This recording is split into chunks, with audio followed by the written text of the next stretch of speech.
This is Truly Independent, a show that demystifies the indie film journey by documenting the process of releasing independent films in theaters. Each week, Garrett, Batty, and I, Daren Smith, will update you on our journey, bringing guests to share their insights into the process and answer your questions.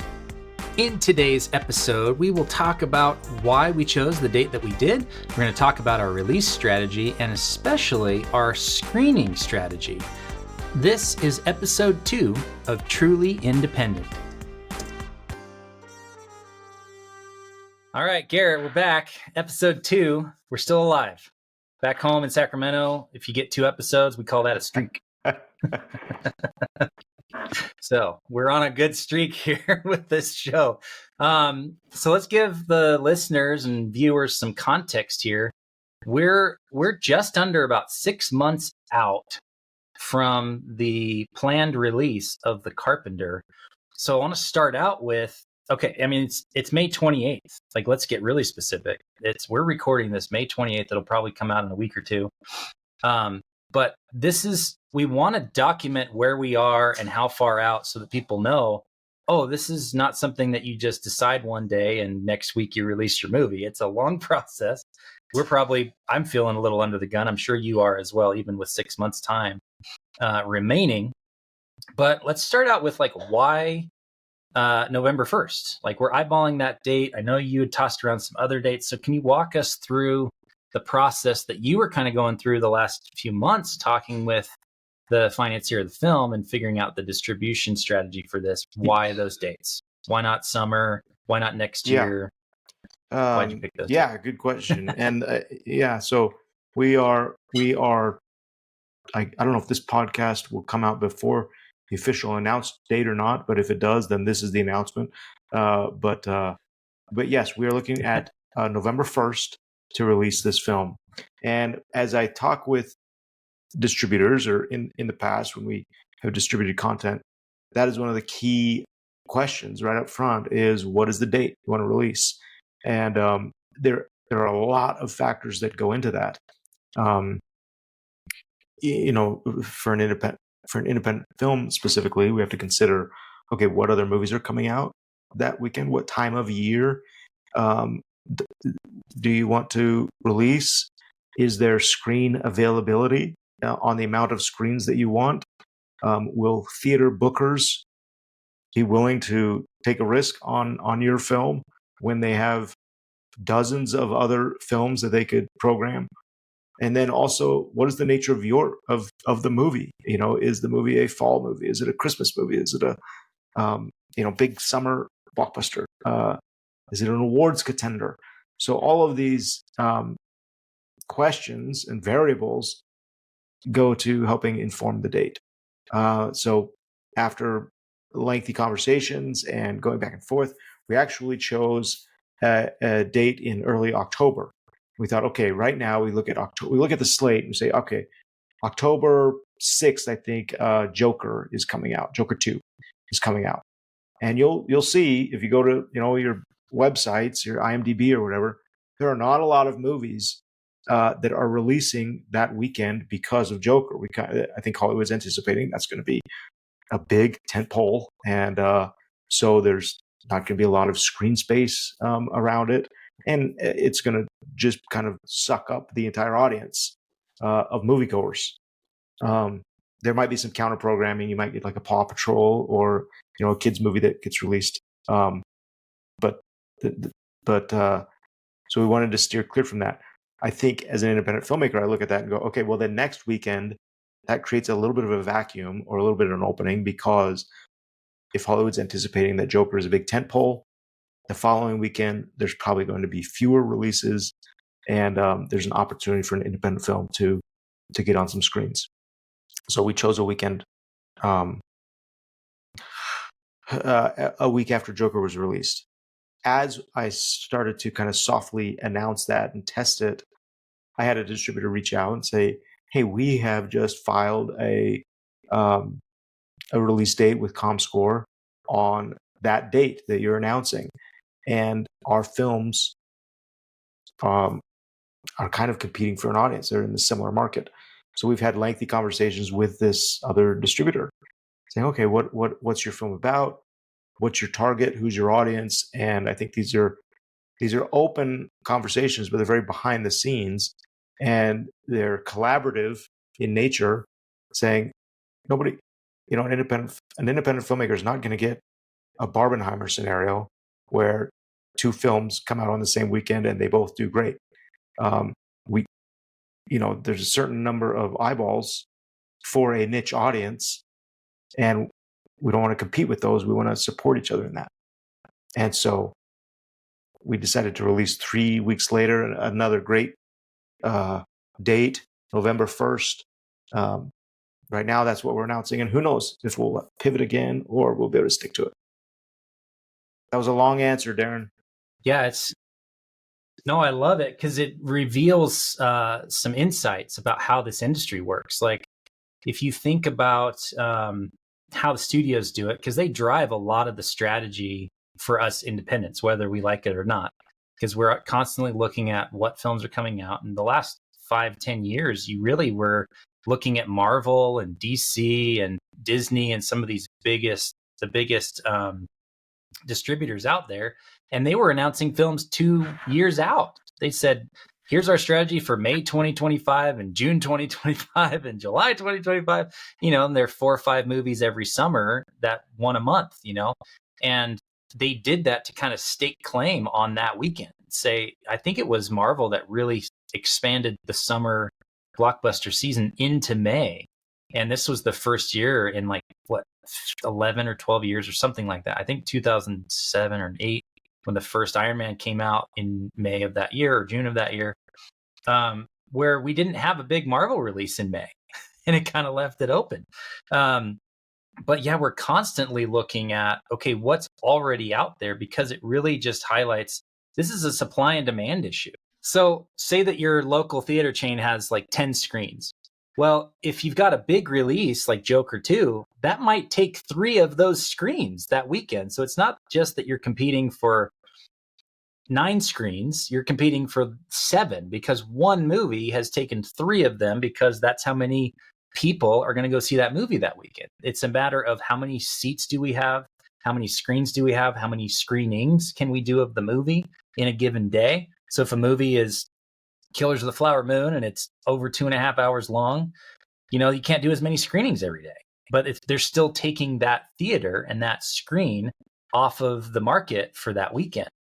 And so there's a lot of kind of inside baseball that goes into the strategy of picking a weekend to release your film, because if you're going to do 600 screens, for example, are there even 600 screens available? Because if you have both Barbie and Oppenheimer taking 3,500 or 4,000 screens, that doesn't leave a lot more. I don't know if you know what the total number of screens are in the United States. I don't. But, supply and demand. It's what's at play here. A wide release is 2,000 screens or more. So if you're saying, okay, we're going to release our movie wide, that's got to take up 2,000 screens, and that's theaters, right? And then the theaters will put those on as many plays as they want to. So you say, okay, I think there's, I don't know, I guess there's no way to find out except for Google on how many screens there are.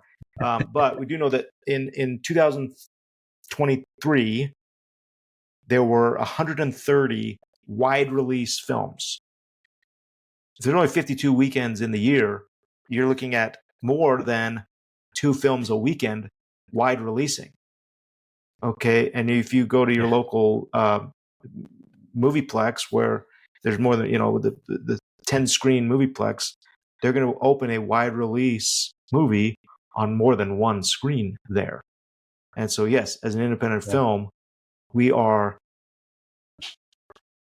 competing with wide release movies every single weekend of the year. So selecting a date, it's imperative that you say what wide release is coming out that we can counter program, or or that has made its impact and is now trailing off. And so there's an opportunity to release, right on its heels. Yeah, it's fun. We could probably spend a whole episode on it, but if we do, it'll be in the future. That's true. But anyway, choosing a date is important, and one of the one of the first things that you need to do. And that's what we've done this week. Yeah. So where are we at right now? What's kind of taking most of your focus? We're 6 months out, like we said, or just under 6 months out. What are we doing with our time, and where's all our energy going to get this movie successfully released in November 1st? So a couple of things are kind of, wake up in the morning and I know I have to do that day. They're keeping me busy. Right now I'm building the team. So I think I mentioned in our first episode that there's never just it's not a one-man band. And as in like making a movie, a screenwriter sits there and writes the movie, and he at that point he or she are working solo.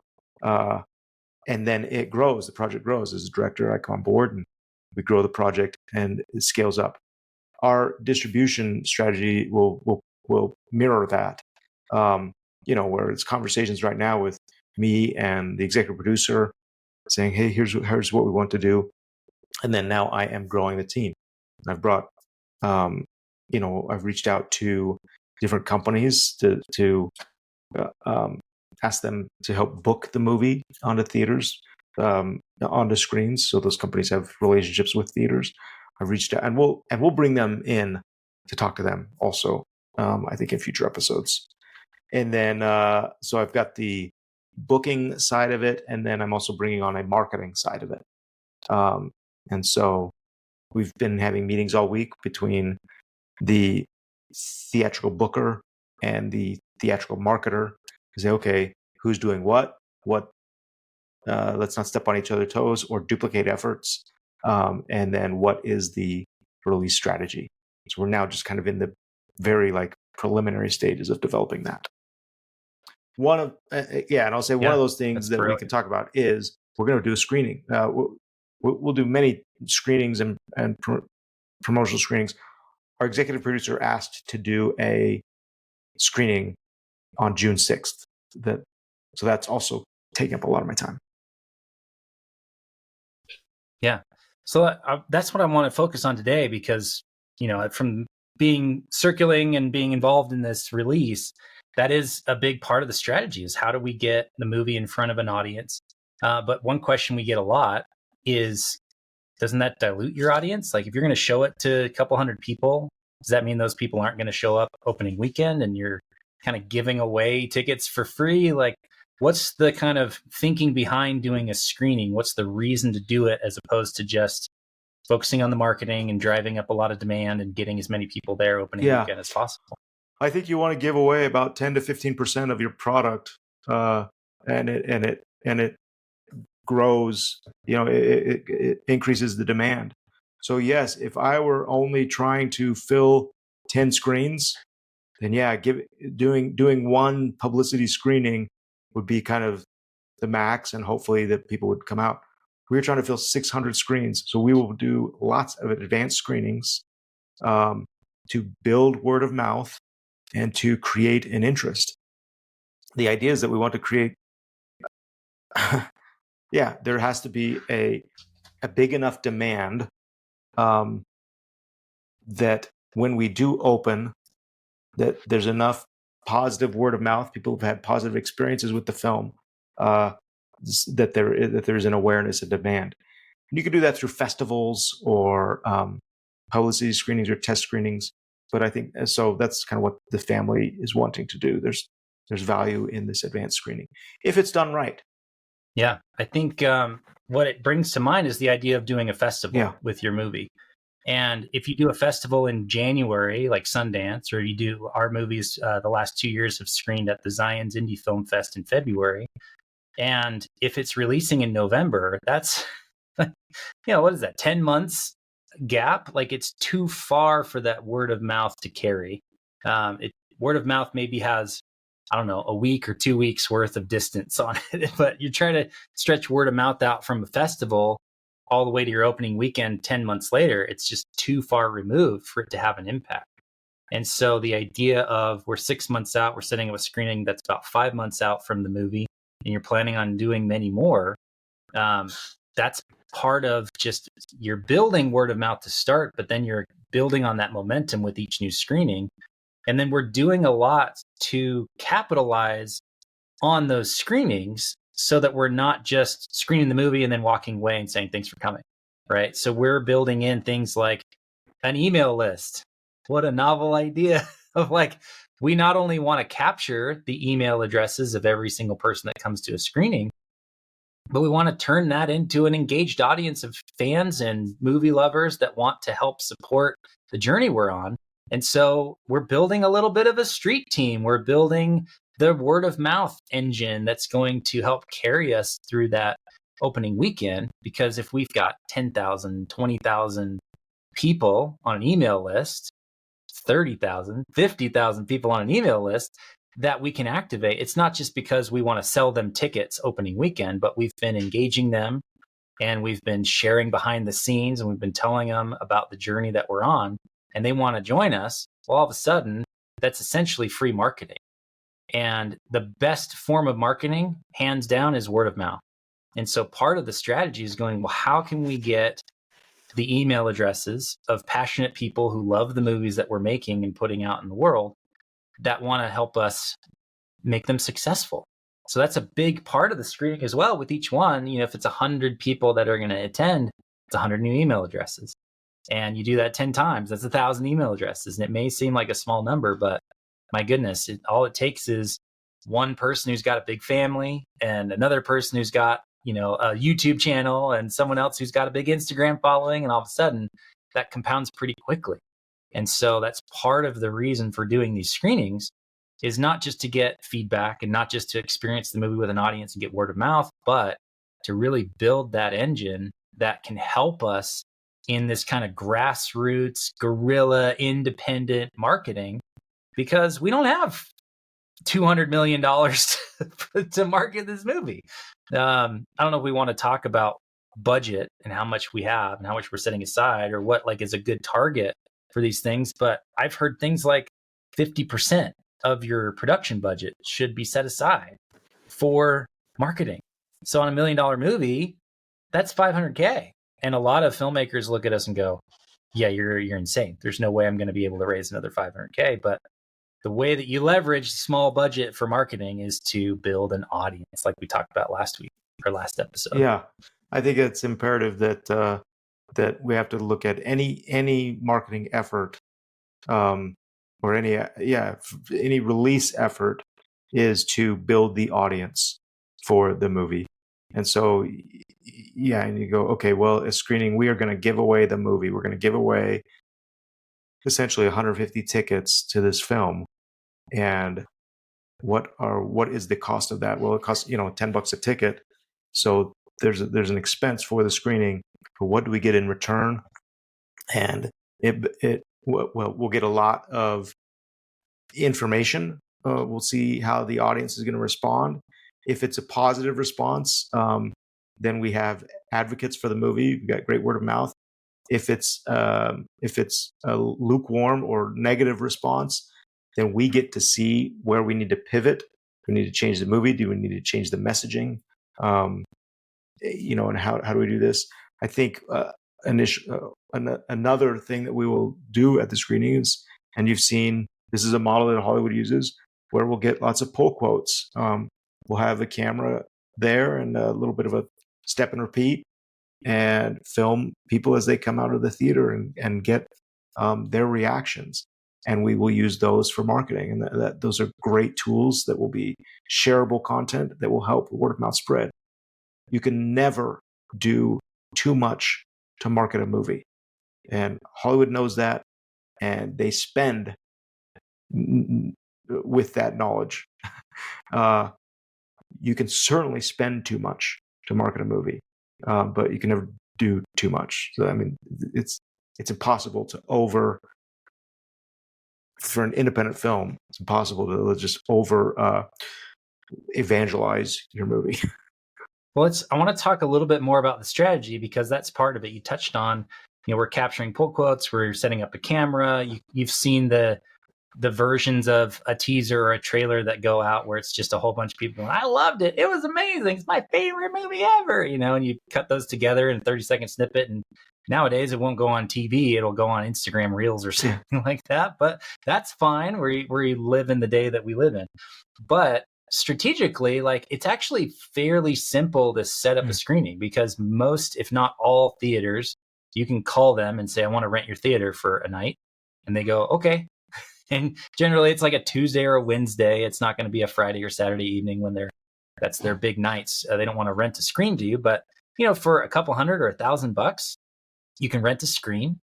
And you can get a free service like Eventbrite, which is, I think, what we're using to capture emails and put up an event and say, hey, here's a landing page. If you would like to come see our movie with us, it is free and you can bring a friend for free. You just put in your email address and we will put your name on the list, and there's 150 ticket capacity. And as soon as it's sold out, it's sold out. And there you go. You put that up online and you tell people about it, and all of a sudden you've got yourself a screening. So what else, Garrett, am I missing as far as the strategy or the actual setup? If someone is listening to this, they go, well, I want to implement that strategy. What else do they need to do in order to get a screening, a successful screening? I think you've nailed it. I would add to make sure that experience is a positive experience, whether they like the movie or not. There should be a certain amount of hype and enthusiasm and responsiveness. I mean, you're asking people to spend a couple of hours of their time to come and essentially watch your movie. You hope that the value is equal in return, and so make sure that it is. I think also that as people show up to the screening, I think we give them value. Have a cast or crew member there to meet and take pictures with them. Even have little handouts, little 8.5 by 11 posters or whatever, 10 by 17 posters of the movie. Because if it is a positive experience for them, they will then that poster's going on their wall, or they're re-sharing the photos that you took of them, and your audience is growing. Another thing also is sorry, one more thing is you're also representing to the theater owner the response to the film. So make sure that there is an audience there, and that might be your lesson learned. The takeaway, if you say, hey, we booked the movie in this theater and 4 people showed up and 2 of them I call parents, then you go, okay, well, we don't have we have to do more. So yeah, use your track your tickets on Eventbrite or whatever event ticketing software you have, but make sure that if you book a screening for 150 seats, that you make sure 150 of those seats are filled. Yeah, absolutely. And that's an interesting or important insight. It's not just for you and the audience, it's proof, because the proof is always in the results with this stuff. So if you can show over 10 screenings in 5 months that you sold out 10 screens, any theater owner is going to go, oh, well, I'll give you one for the weekend and we'll see how it goes, right? You're basically proving yourself to these bookers, to these theaters, saying, we're a safe bet. Because if they could have given it to another movie that also wants to release that weekend, but they're down to the last theater, the last room, the last screen in their building, like, it's supply and demand. So you got to show them, hey, we have the demand for this movie. So that's a really, really cool insight. Daren, you used a cool, I interrupted you, but I had a thought. You used a cool term about a safe bet.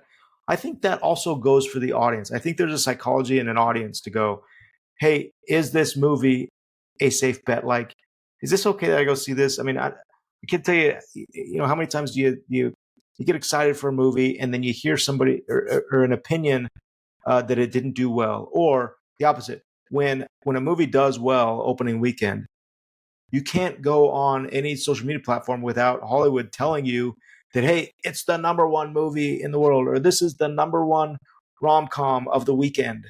And the reason is because I think we as an audience, we want a safe bet. We want to feel validated that we're making a good choice.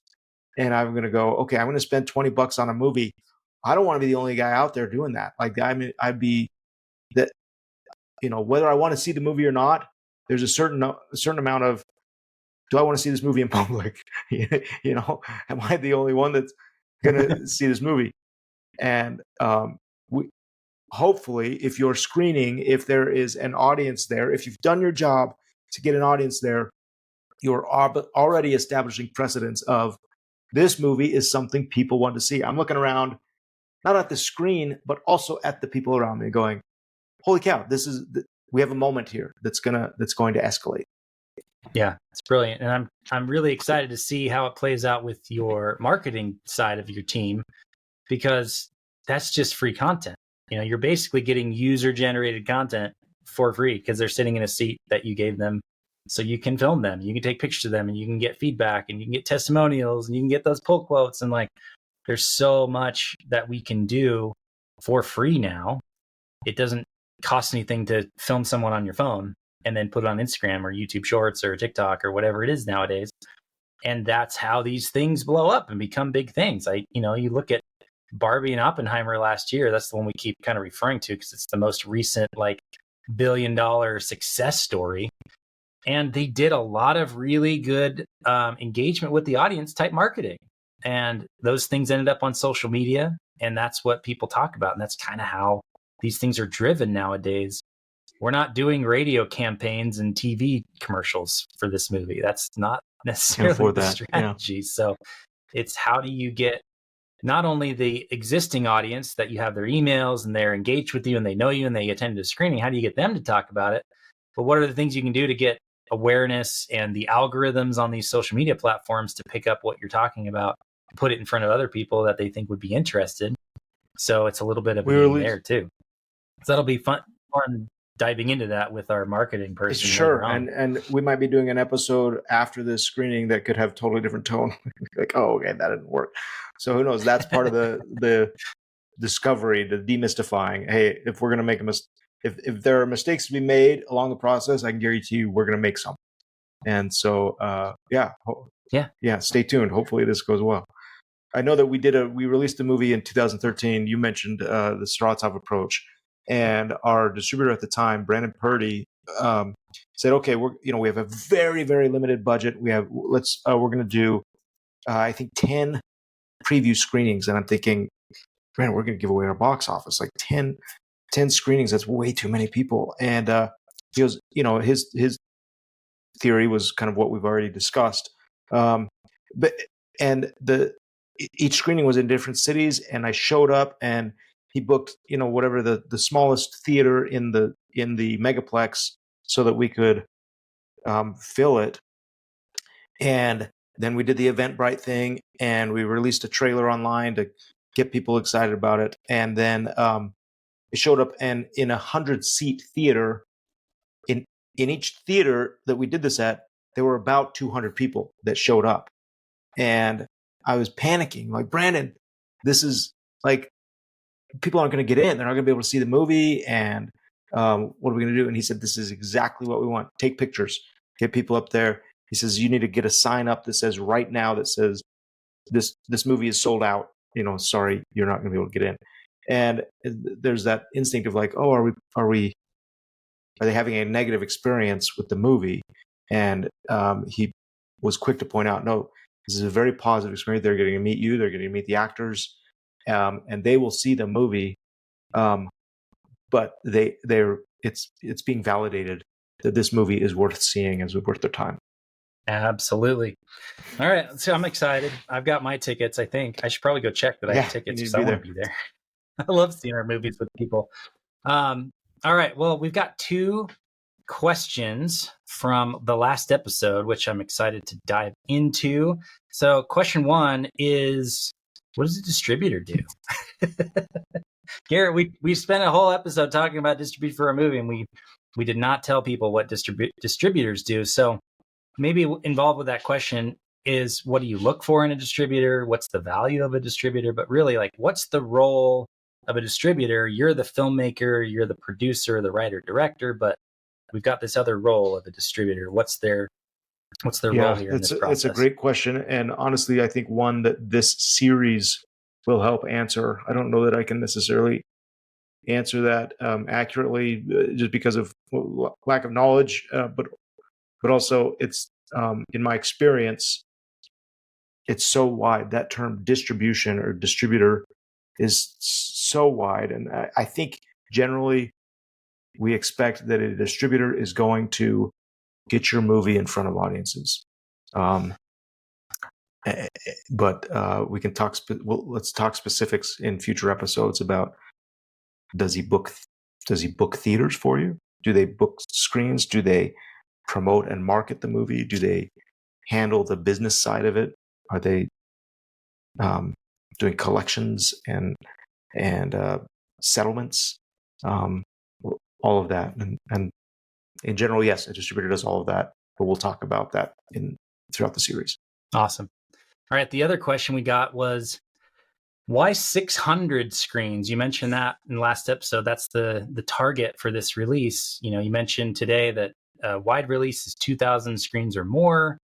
A lot of indie releases. Sometimes you'll even see big movies that come out and do 4th screens. The first movie that I worked on that went into theaters, IFC put it into like 4 theaters in LA and New York for opening weekend. And then we did a special screening here in Utah. So maybe 5 screens total or something like that.